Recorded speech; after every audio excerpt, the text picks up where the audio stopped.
ভারতের বাঁধ খুলে দেওয়ায় পানি এত পরিমাণ বাড়ছে, দেখুন কিভাবে বাড়িটি তলিয়ে যাচ্ছে।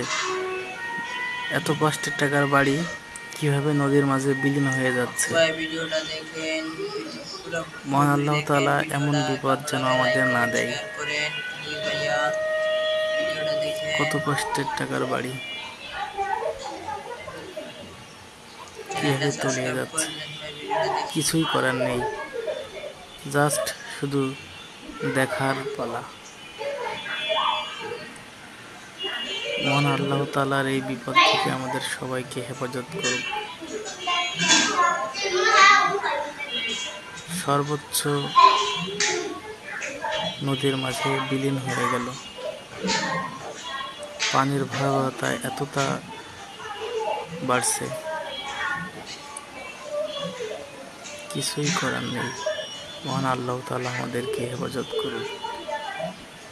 সবাই দোয়া করি।